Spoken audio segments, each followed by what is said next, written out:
Hey friends, it's Nick here. I'm about to go stretch. And while I do that, you can do it if you want, it doesn't really matter. But while I go and do that, we're going to talk about one of the most counterintuitive but life-giving truths out there. Hope you're ready for this. It's going to be good. Let's go downstairs. All right, so one of the things that I love about Jesus, one of the things that I think makes him a big deal, and we've talked about this before, he shows us what it means to be human. He shows us how to be human. And in a world where there's so many things trying to tell us, this is what it means to be alive, this is the way to go, this is how you find a life that is rich and nourishing, we need that. We need someone who can show us the way, who can show us how to find a life that we say hums with reverence, a life that is full of those things like joy and peace, belonging and purpose, who can show us a life connected with God, each other, and ourselves. We need something in our life who can help us navigate all the things that we come up against, who can show us the way through all those intersections.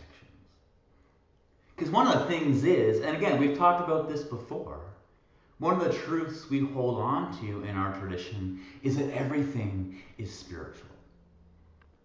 That everything has a sacred weight to it. That everything matters. So whatever it is we're bumping up against, whatever intersection we're trying to navigate, there's a way to hold it. There's a way to find your way through it. And Jesus, we believe, helps show us how to do that. And so whether it's how we spend our money, or how we behave in our relationships or be in community, whether it's how we vote, or just go about being in the world, there's a way to do it. And that includes how we hold our pain and what we do with pain and suffering. Because I don't know about you, but when it comes to pain and suffering, I want to avoid it. I will do anything to avoid pain and suffering. It takes everything just to do this stretch. How about you? Do you like pain and suffering? Whether it's conflict in our relationships, maybe it's pain at work, maybe it's some existential crisis, whatever it is. If you're like me, you'll do anything to avoid it. You'll numb it, you'll bypass it, you'll try to ignore it, you'll rationalize it, you'll do anything to get rid of it. And that, we hope, makes it go away. But again, if you're like me, what happens if you do all those things? Does the pain go away? No. No, it just stays there, camps out, and is like, yo, what's going on? And sometimes, and maybe all the time, it just gets worse. Yeah? You with me on that? And here's that counterintuitive, hard, and life-changing truth. This truth that is at the heart of the Jesus tradition. The only way to deal with our pain, the only way to make it go away, the only way to find healing and wholeness and liberation is to go through it. Yeah, you don't like hearing that, do you? Yeah, me either. It's counterintuitive.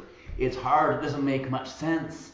But the truth is, the only way to find healing, wholeness, and transformation, to find that liberation, is actually to embrace our pain, to go into it, even as some teachers will say, to be friends with it. Yeah, what's it mean to be friends with our pain?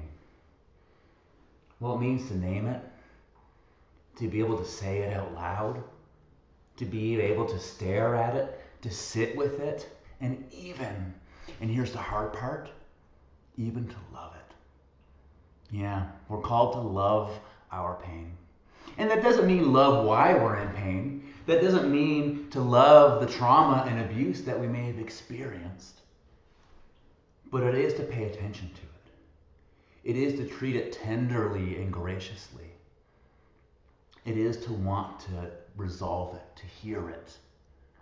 Because it's only when we love it and spend some time with it and name it and sit with it, it's only then that we can find something truly, oh my God, truly sacred and beautiful happening.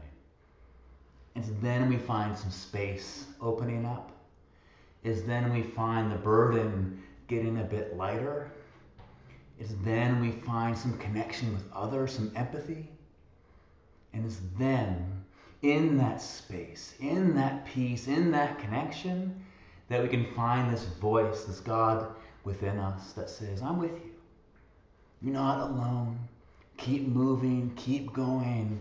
You're almost there. It's there we stumble upon this truth that we call resurrection. That pain and suffering, they're not the end. But they're just something that we have to go through to get to the new life on the other side. And so my friends, what pain and suffering do you have? What's going on in your life and world? Maybe it's something at work. Maybe it's just this whole pandemic. Maybe it's some anti-racism work. It doesn't matter what it is. But your work this week, our work this week, is to do that counterintuitive and hard work. Is to lean into our pain and suffering. To roll it out. Knowing that it's there and only there that we can find the transformation we're looking for. So know that you can do this. Know that that's the way through it. And my friends, grace and peace be with you. I'm going to stay here and grunt and groan a bit more. Oh my gosh.